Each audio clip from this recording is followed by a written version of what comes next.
क्योंकि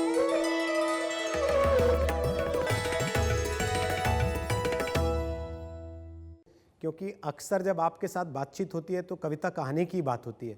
ये ऐसा मौका है जब कविता कहानी से इतर जिंदगी की कविताओं की बात हो रही है।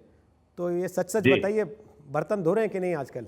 करना पड़ रहा है ना? हाँ, हाँ, धो रहा आपकी हूँ। बातों से पता लग रहा है। तब मेरा मेरे ज़िम्मे ये काम सौंपा नहीं गया था। काम मेरी पत्नी निभाती हैं। हम्म। मेरी बहू और पत्नी मिल के करते थे, पर मैं बीच-बीच में थोड़ा-थोड़ा मदद करने के भाव से करने लगा तो अच्छा लगने लगा। और ये भी कि कितने बर्तन खराब हो जाते हैं, उनको ठीक मतलब उनको धोना पड़ता है इत्यादि।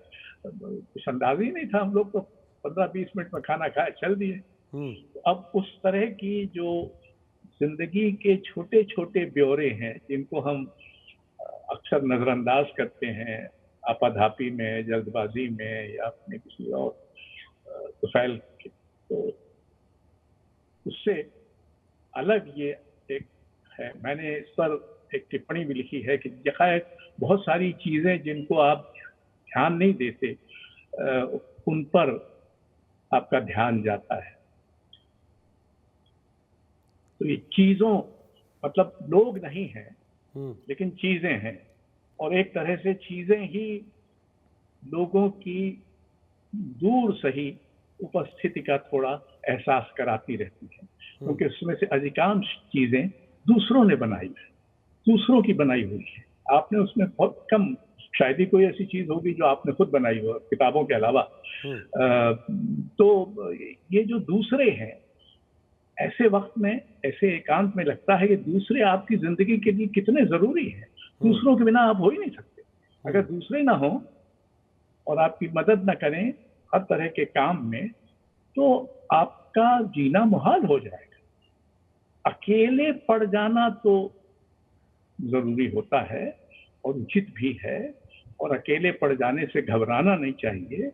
और हमारा समय कम से कम इस कोरोना प्रकोप के पहले ऐसा था, जिसमें ज़्यादातर लोग अपने अकेलेपन से घबराकर उसको टेलीविज़न लगा के, फ़िल्म लगा के, ये करके कुछ आवाज़, शोर, कुछ नाच-गाना करके भरने की कोशिश करते थे।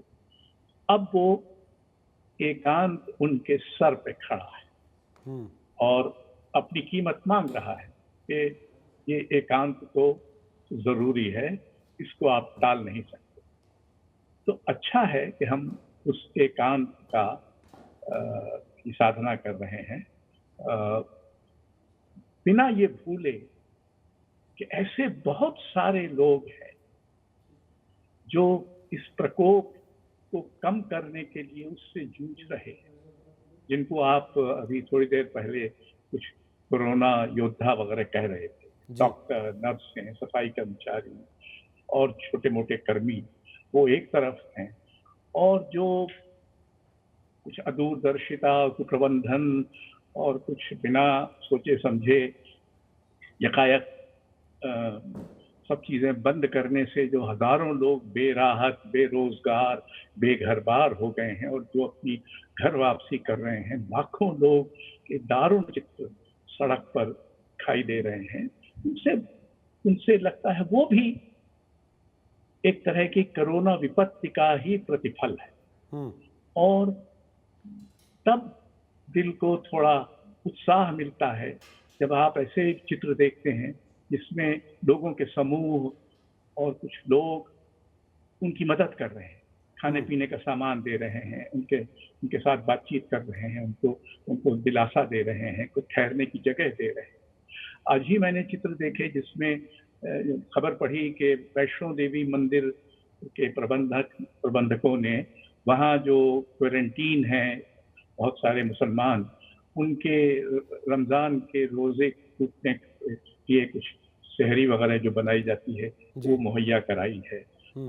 सिखों की तो हमेशा भूमिका इसमें बहुत आगे की रही है, उनके गुरुद्वारों में लंगर चल रहे हैं, हम्म। गिरजाघरों में भी ऐसा हो रहा है।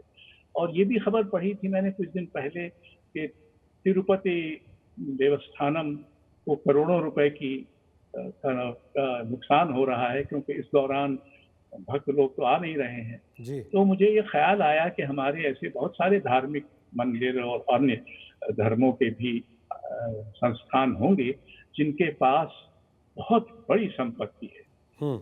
और ऐसा कोई धर्म नहीं है जिसमें गरीबों की मदद करने को, यानी दीन दयालुता को एक श्रेष्ठ गुण या वृत्ति न बताया गया। ठीक बात। तो ये वक्त है जब ये सारे धार्मिक संस्थान अपना खजाना खोल दें इन गरीबों बेराहत लोगों की मदद के लिए।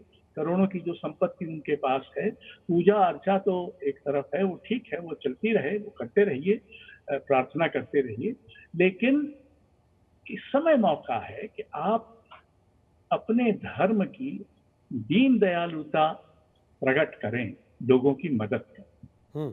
और ये काम बड़ी आसानी से हो सकता है क्योंकि ऐसे धार्मिक स्थल हर जगह हैं और हर जगह उनके पास संपत्ति है, साधन है, स्थान है। इसको खोल देना चाहिए। कोई कुछ ने खोला भी है, ऐसा नहीं है।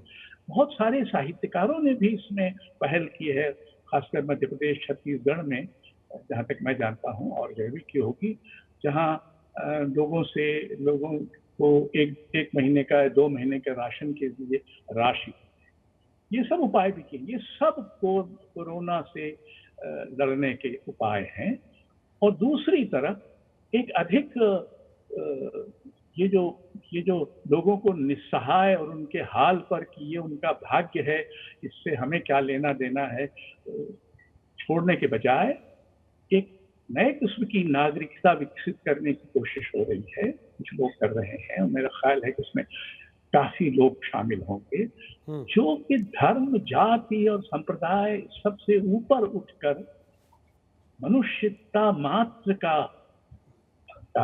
एहतराम करें और उस मनुष्यता को बनाए रखने के लिए सहायता की भावना, करुणा की भावना, अंतःकरण को जगाने की भावना बनाए रखने के लिए इस नागरिकता में एक नई शक्ति आए।